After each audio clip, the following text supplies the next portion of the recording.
नमस्ते दोस्तों, मैं मौर्य वर्षा आपके अपने YouTube चैनल पर स्वागत करती हूँ। आज हम राग दरबारी श्रीलाल शुक्ल द्वारा लिखित राग दरबारी इस उपन्यास की कथा वस्तु या संक्षिप्त में उसका सारांश देखने वाले हैं। ठीक है, तो चलिए शुरू करते हैं। श्रीलाल शुक्ल का जो ये उपन्यास है राग दरबारी, जिसका प्रकाशन 1968 में हुआ है और इस उपन्यास के लिए या इस रचना के लिए साहित्य अकादमी द्वारा पुरस्कार भी मिल चुका है, यानी साहित्य अकादमी द्वारा पुरस्कृत ये रचना है। ठीक है, इस उपन्यास की जो शैली है रिपोर्टाज शैली कह सकते हैं या व्यंग्यात्मक शैली में लिखा गया ये उपन्यास है, जो तत्कालीन समाज व्यवस्था पर या राजनीति पर करारा व्यंग्य करती है। ठीक है, इस उपन्यास के जो प्रमुख पात्र हम देखेंगे, जिसमें प्रमुख रूप से जो वैद्य जी पात्र आता है, जो एक बहुत बड़ा व्यक्ति है और ऊपर से एक और अंदर से या भीतर से एक दिखने वाला, यानी इसके दो रूप है। ठीक है, वैद्य जी के दो पुत्र हैं, रूपन बाबू और बद्री पहलवान। इस तरह इसके दो पुत्र आते हैं और इस उपन्यास का जो प्रमुख पात्र है या नायक कह सकते हैं हम, जो रंगनाथ है, जो पढ़ा लिखा युवक है, जिसने एमए किया है और वह शोध कर रहा है, यानी रिसर्च स्कॉलर भी है। ठीक है, तो ये दो तीन पात्र है। उसके बाद कॉलेज का प्रिंसिपल आता है, एक बेला पात्र जो स्त्री पात्र आती है, गयासुद्दीन, लंगड़, सनीचर, गयादीन, बद्री पहलवान और खन्ना। इस तरह बहुत सारे पात्र इस उपन्यास में आते हैं। अब इस उपन्यास का जो विषय हम देखेंगे। विषयों में आता है कि स्वतंत्र देश के नवीन व्यवस्थाओं का चित्रण इस उपन्यास में हमें मिलता है, यानी इस उपन्यास में ग्रामांचल संबंधित जो घटनाएं हैं या ग्रामांचल संबंधित घटनाओं का वर्णन भी इस उपन्यास में आता है। उसके बाद स्वतंत्रता प्राप्ति के बाद भारत की जो राजनीतिक व्यवस्था रह चुकी है, उस राजनीतिक व्यवस्था पर लेखक करारा व्यंग्य करते हैं। उसके बाद आता है सामाजिक जीवन की टूटती हुई मूल्यता की अनुभवजन्य गाथा है ये, यानी सामाजिक जीवन में जिस तरह अलग अलग व्यवस्था के चलते मूल्यहीन व्यवस्था होती जा रही है, और उस मूल्यहीन व्यवस्था का चित्रण हमें इस उपन्यास में मिलता है। उसके बाद राग में सम और विषम दोनों स्वर हैं। जिस तरह राग यानी संगीत से मिलता जुलता ये शब्द है, और कभी भी राग जो आता है वह संगीत से मिलता हुआ शब्द आता है। मराठी में राग अलग है, लेकिन हिंदी में राग अलग है और संगीत में राग अलग है। ठीक है, तो यहाँ राग दरबारी यानी यहाँ सम और विषम, यानी नकारात्मक और जो होकारात्मक, जिस तरह हम कह सकते हैं, दोनों भी बातें इस उपन्यास में आई हुई है। उसके बाद लेखक ने पारंपरिक पद्धतियों पर या जो सड़ी गली परंपरा है या अंधश्रद्धाएं हैं, उन अंधश्रद्धाओं पर भी लेखक ने व्यंग्य किया है। उसके बाद आधुनिक काल की जो विकृतियां है उस पर भी व्यंग्य किया है, उसका भी चित्रण इस उपन्यास में मिलता है। ग्रामीण जीवन का चित्रण इस उपन्यास में किया हुआ है। सामाजिक चेतना में मानवता की जो भावना है या इंसानियत की जो भावना है, किस तरह लुप्त होती जा रही है, किस तरह नष्ट होती जा रही है, उसका भी चित्रण हमें इस उपन्यास में देखने को मिलता है। ठीक है, अब इस उपन्यास की जो कथा वस्तु है, उस कथा वस्तु को हम देखेंगे। पहले तो श्रीलाल शुक्ल द्वारा लिखित ये राग दरबारी जो उपन्यास है ग्रामीण जीवन से संबंधित है, जिसमें मूल्यहीनता और व्यंग्यात्मक ढंग से इस उपन्यास का चित्रांकन या चित्रण लेखक ने किया हुआ है। अपने व्यंग्यात्मक कथ्य और शिल्प के कारण लेखक हमेशा प्रसिद्ध रह चुके हैं, और जो पिछले दशक में सभी उपन्यासों में, यानी लगभग 10 साल में जितने भी हिंदी साहित्य में उपन्यास लिखे गए हैं तत्कालीन समय में, उसमें सर्वश्रेष्ठ उपन्यास ये राग दरबारी रह चुका है, यानी इसका इस उपन्यास का विशिष्ट स्थान रह चुका है। स्वयं लेखक के शब्दों में अगर कहा जाए तो राग दरबारी का संबंध एक बड़े नगर से कुछ दूर बसा हुआ, यानी वह जो गांव है शिवपालगंज, वह कुछ दूर यानी शहर से थोड़ा सा दूर बसा हुआ और उस गांव की जिंदगी है जो पिछले 20 वर्षों की प्रगति यानी स्वतंत्रता प्राप्त के बाद जिस तरह ग्रामीण जीवन की या गांवों की प्रगति होनी चाहिए थी वह नहीं हो चुकी है। और उस प्रगति और उस विकास के नारों के बावजूद भी निहित स्वार्थी और अनेक जो राजनेताओं के चलते यह जो ग्रामांचल है या यह ग्रामीण जीवन है घिसटता चला जा रहा है। और इस उपन्यास के जो लेखक है वह कहते हैं कि यह कथा सिर्फ शिवपालगंज यानी उस गांव से ही एक अकेले गांव से ही संबंधित नहीं है, बल्कि ऐसे अनेकों गांव हमारे देश में या हमारे भारत के अनेकों गांव है। जिस तरह शिवपालगंज एक गांव है और उसी तरह एक गांव के माध्यम से उन्होंने सभी यानी भारत के सभी गांवों का वर्णन किया हुआ है। यह भारत के हर पिछड़े गांव का एक कच्चा चिट्ठा है ऐसा हम कह सकते हैं। और उसमें हमारी शासन व्यवस्था किस तरह रह चुकी है, समाज व्यवस्था किस तरह रह चुकी है और शासन और समाज पर उन्होंने करारा व्यंग्य किया है। ठीक है, ये थोड़ा सा विषय की जो पृष्ठभूमि हो गई। अब विषय की जो कथा है इस तरह शुरू होती है कि शिवपालगंज की कथा रंगनाथ से शुरू होती है। रंगनाथ के शिवपालगंज गांव में आने से शुरू होती है और शिवपालगंज गांव शहर के एक किनारे बसा हुआ है और धीरे धीरे कथा वस्तु इतनी फैल जाती है कि शिवपालगंज से लेकर संपूर्ण देश में वह फैल जाती है ऐसा हमें महसूस होता है। भारत को जो आज़ादी मिली, आज़ादी के बाद जो परिवेश आता है उस परिवेश की कथा हमें इसमें ढूंढने को मिलती है। एक प्रकार से सारा देश ही राग दरबारी के व्यंग्य का आलंबन है ऐसा हम कह सकते हैं। यानी इस उपन्यास में शिवपालगंज भारत के आम देहात जैसा ही है और उपन्यास का नायक जो रंगनाथ है और रंगनाथ से कथा सूत्र से वो जोड़ा गया है। रंगनाथ एक, जैसे मैंने कहा कि वो शोध छात्र है, रिसर्च स्कॉलर है और जो अपना स्वास्थ्य सुधारने के लिए या स्वास्थ्य सुधारने हेतु शिवपालगंज गांव यानी उसके मामा के गांव आया हुआ है। उसके मामा यानी वैद्य जी एक बहुत बड़े वैद्य हैं, साथ ही कॉलेज के मैनेजर भी हैं और कोऑपरेटिव यूनियन के मैनेजर डायरेक्टर भी है। और उसके बाद उनकी एक खासियत ये है कि उम्र के 62 साल में भी वे अपने काम स्वयं करते हैं, किसी को नहीं करने देते। उन्हें किसी पर भी भरोसा नहीं है, विश्वास नहीं है। उन्हें सब काम करने वाला जो जिम्मेदार व्यक्ति होता है वह नहीं मिला है ऐसा कहा गया है उपन्यास में। इस कारण सभी काम वे स्वयं करते हुए हमें दिखाई देते हैं। देश सेवा करते हैं, राजनीतिक पार्टी में उन्होंने कई पद हासिल किए हुए हैं। वे युवाओं को प्रोत्साहित करना चाहते हैं। कॉलेज और कोऑपरेटिव के मामले में लोगों ने उन्हें मजबूर कर दिया, इसी कारण उन्हें यह पद स्वीकार करना पड़ा ऐसा कहा है।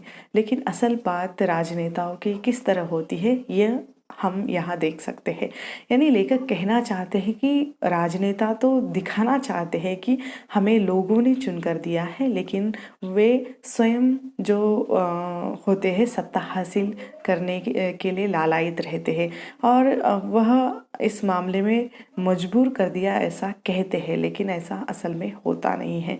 और ऐसा इस उपन्यास का व्यंग्य है कि वैद्य जी का खास जो मुख्य पेशा है वह पेशा लोगों का इलाज करना है। आयुर्वेदिक इलाज करते हैं। बाहरी रूप से पैसे कमाने के लिए 2 तरीके उन्होंने अपना लिए हैं। 2 तरीके यानी एक गरीबों का मुफ्त में इलाज और दूसरा फायदा न हो तो दाम वापस। इस तरह 2 जो बातें वह लोगों से कहते रहते हैं, लेकिन असल में एक भी बात उन्होंने पूरी नहीं की। लोगों का मुफ्त में इलाज उन्होंने कभी नहीं किया और फायदा न हो तो दाम वापस ऐसा कभी समय उनके सामने आया ही नहीं। किंतु असल में उन्होंने गरीबों का कभी मुफ्त इलाज किया ही नहीं है। ठीक है, उन्होंने रोगों का 2 प्रकार से विभाजन किया हुआ है इलाज करते हुए और वे कहते हैं कि एक जो रोग होता है वह प्रकट रोग होता है और दूसरा जो रोग होता है वह गुप्त रोग होता है। प्रकट रोग का प्रकट तरीके से इलाज और गुप्त रोग का गुप्त तरीके से इलाज वे करते आ रहे। ये व्यंग्यात्मक जो लेखक की बातें हैं, ठीक है। ये सभी रोग ब्रह्मचार्य यानी वीर्य की न्यूनता के नाश से निर्माण होते हैं, ऐसा उनका कहना है, यानी वैद्य जी का कहना है। रंगनाथ के केस में भी वे इसी तरह इलाज करते हैं, यानी इसी तरह या इसी नज़रिए से वे देखते हैं, ठीक है। आगे उपन्यास में होता है कि वैद्य जी के यहाँ एक दरबार हमेशा लगा रहता है, यानी कोई न कोई आता जाता है इलाज करने के लिए, या राजनीतिक पार्टी के लोग जो उनके साथ सलाह मशवरा करने के लिए, इस तरह कोई न कोई उस दरबार में, यानी वैद्य जी का घर या उनका जो ऑफिस है हमेशा दरबार की तरह हमेशा भरा हुआ रहता है, ऐसा लेखक ने कहा है। असली शिवपालगंज वैद्य जी के घर में या वैद्य जी के बैठक में ही है, ऐसा व्यंग्य यहाँ पर लेखक ने किया हुआ है। उपन्यास में छंगामल इंटर कॉलेज के प्रिंसिपल, नाम दिया है कॉलेज का छंगामल इंटर कॉलेज, ठीक है। छंगामल इंटर कॉलेज के जो प्रिंसिपल, उनका मुहलगा जो क्लर्क, सनीचर छोटे पहलवान, बद्री रूपन बाबू आदि जो दरबार के विभिन्न पात्र है या विभिन्न लोग हैं जो हमेशा दरबार में उपस्थित रहते हैं। रंगनाथ भी उनमें से एक शामिल है, जो युवा है अपने मामा से इलाज करा रहा है। प्रिंसिपल जो है कॉलेज के, वह सुबह शाम हमेशा दरबार में हाजिर होते हैं अपनी हाजिरी देने के लिए, और भांग का मज़ा भी लूटते हैं, यानी वहाँ पर जो दरबारी लोगों के लिए जो व्यवस्था की होती है भांग पीने की, उसका भी वह मज़ा लेते हैं। यानी कॉलेज के प्रिंसिपल, उनकी ड्यूटी कहाँ पर होनी चाहिए और वे कहाँ पर रहते हैं, ऐसा लेखक का कहना है। और प्रिंसिपल के बारे में और एक खास बात या मुख्य बात विशिष्ट रूप से जो लेखक ने कही है कि उनका पहराव, वे हाफ पैंट में हमेशा रहते हैं, हाथ में डंडे के साथ वे अपनी जो ताकत है या अपनी जो शक्ति है काफ़ी चुस्त दुरुस्त होने का दावा करते हैं। वे पास के गांव में ही रहते हैं और उनकी जो बोली है वह अवधी है। दो मामलों में वह बहुत होशियार है। कॉलेज चलाने के विभिन्न स्कीमें होती है, वह स्कीमें बनाकर सरकार से संस्था के लिए ज़्यादा से ज़्यादा पैसा बटोरने का काम करते हैं। कैसा भी हो, वह अपना जो स्थान होता है वह टिकाने के लिए या सुरक्षित रखना चाहते हैं, ठीक है।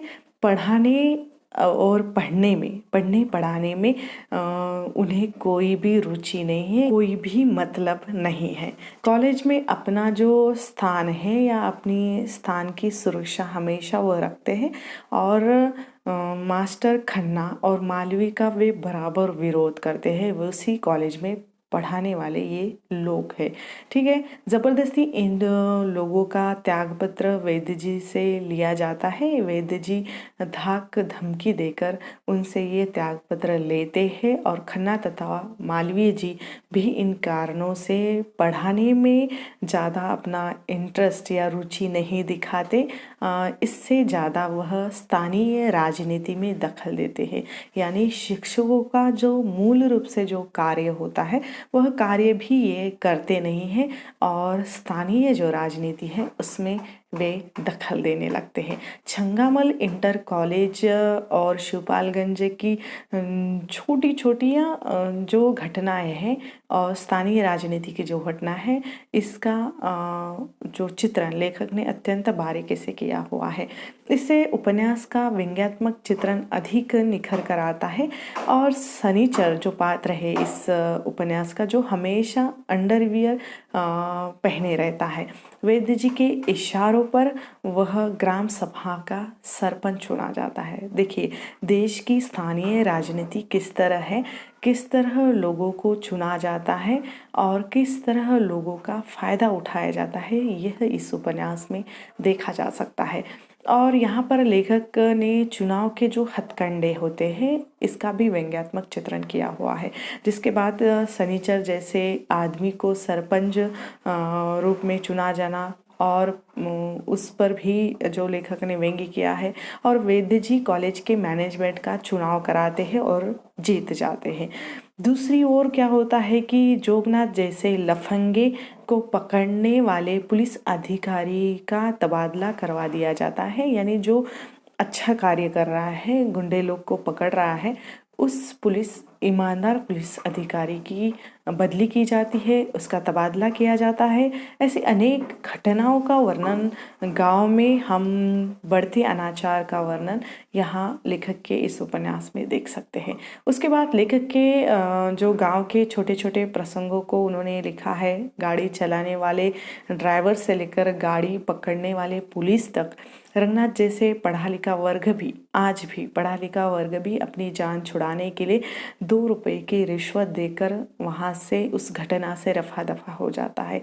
यानी कौन किसके बीच में पड़े इसके लिए वे 2 रुपए की रिश्वत देकर वहाँ से हट जाता है।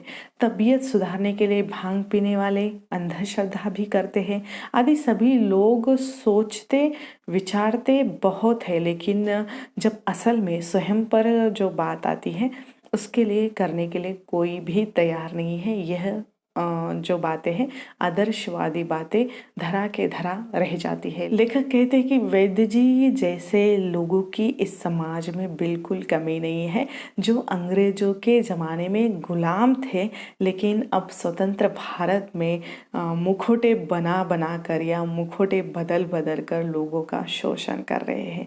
प्रिंसिपल तथा शनिचर जैसे चमचे भी समाज में जगह जगह आपको मिल जाएंगे और ऐसे लोगों के वजह से मास्टर खन्ना और मालवीय जैसे लोग पैदा होते हैं या निर्माण होते हैं।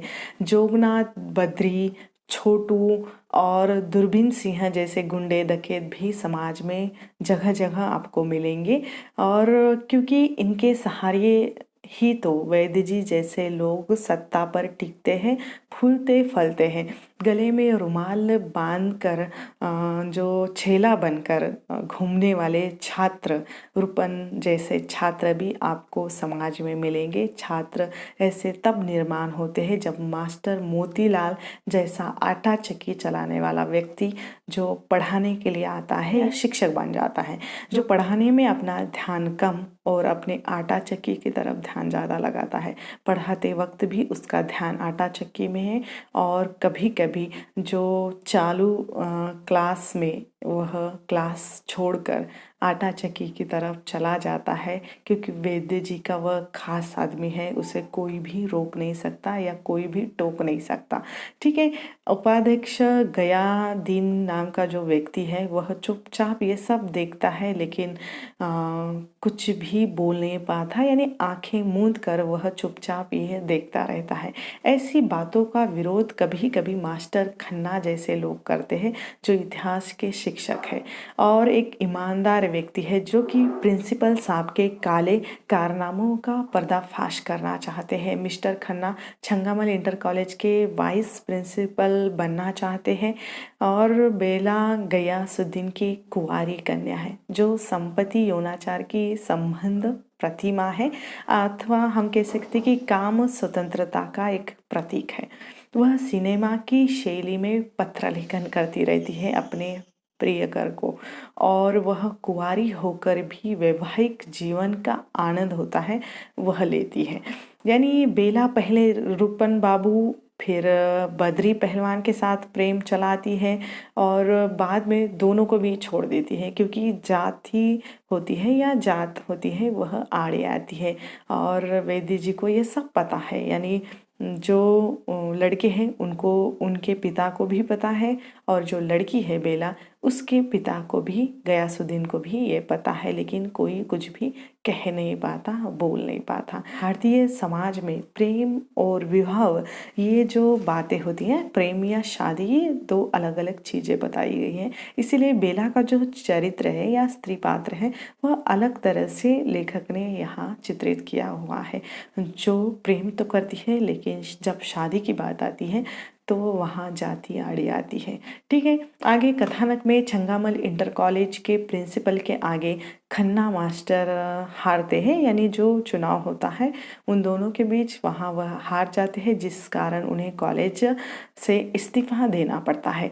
आज़ादी के बाद ग्रामीण जीवन में कैसे कैसे लोग अपनी सत्ता काबिज करते हैं, और इसका बड़ा ही व्यंग्यात्मक चित्रण जो लेखक ने किया हुआ है। वैद्य जी कोऑपरेटिव सोसाइटी में हुए गबन के कारण, यानी कोऑपरेटिव सोसाइटी में गबन होता है, घोटाला होता है, इस कारण उनको इस्तीफा देना पड़ता है।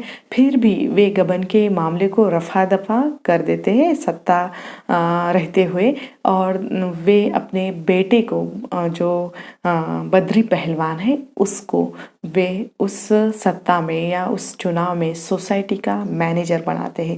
यानी किस तरह लोग अपनी सत्ता छूट भी गए तो अपने आने वाले वंश की सत्ता टिकाते हैं, इसका वर्णन यहाँ लेखक ने किया हुआ है। हम कह सकते हैं कि शिवपालगंज के रंगनाथ के मामा की कथा के साथ उस गांव की सहकारी संस्था, चुनाव, पंचायत, बैंक, पुलिस, शिक्षा संस्थाएं और प्रोफेसर हो, दुकानदार हो, व्यापार हो, अफसर हो, सरकारी योजनाएं हो, या पहलवान, गुंडे, अखबार या बेकारी, हर तरह के यानी तमाम दैनंदिन जीवन के जो घटनाएं होती हैं, उस दैनंदिन जीवन के घटनाओं का या विषयों का व्यंग्यात्मक तरीके से वर्णन लेखक ने इस उपन्यास में किया हुआ है।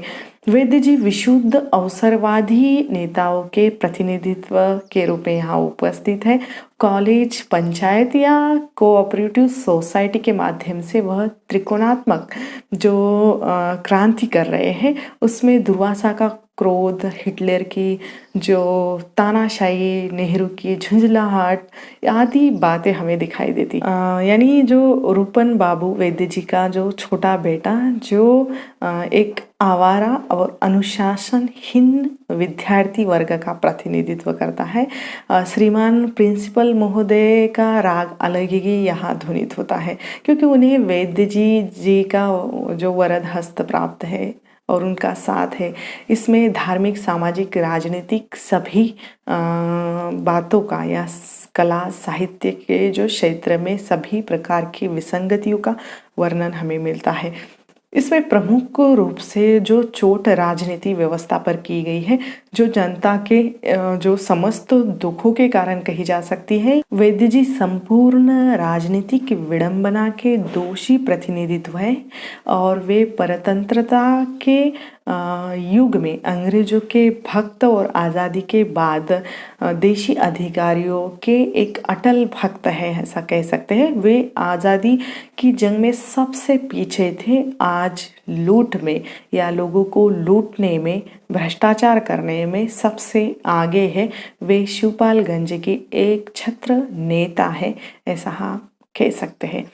शहरों और गांवों का शहरों का गांव पर जो बुरा असर हो रहा है या असर पड़ रहा है, शहरी वेशभूषा या फिल्मों की जो बीमारी गांव में फैल गई है, और उसमें अपने जो सबको अपने लपेट में वह बीमारी ले रही है। शिवपालगंज में यह महामारी पूरी तरह फैल चुकी है। इसके कारण भी है कि युवा वर्ग दिन ब दिन जो निकम्मा, बेरोजगार होता जा रहा है, पर दिखावे के तौर पर देश के सिंबॉलिक जो मॉडर्नाइजेशन है या जो संकेतात्मक आधुनिकीकरण है, वह बेईमानी की बात यहाँ लेखक ने व्यंग्यात्मक तरीके से की हुई है।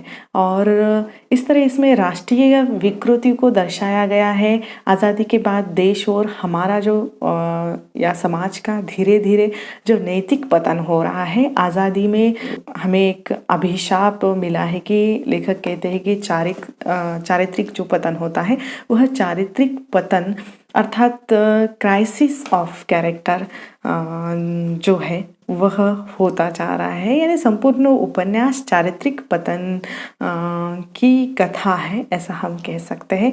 इसमें छोटे छोटे संवादों पर लेखक ने व्यंग्य किया हुआ है। मामूली लगने वाली बात भी पाठकों को यहाँ पर बांध लेती है। उपन्यास में आगे लंगड़, शनिचर, गयादीन या बद्री पहलवान, रूपन, बेला, खन्ना आदि पात्र समाज के विविध पक्षों का वैविध्य प्रस्तुत करते हैं। एकमात्र बेला जो कि स्त्री पात्र है, जिसके माध्यम से समाज में व्याप्त जो जातीयता है, विवाह है, प्रेम है, दहेज है आदि समस्याओं का लेखक ने चित्रण किया हुआ है। नारी पात्रों की अल्प संख्या इसमें है, यानी बेला जैसी जो एक ही पात्र इस उपन्यास में दिखाई देती है और इनमें वर्ग चेतना का अभाव निश्चित रूप से खटकता है।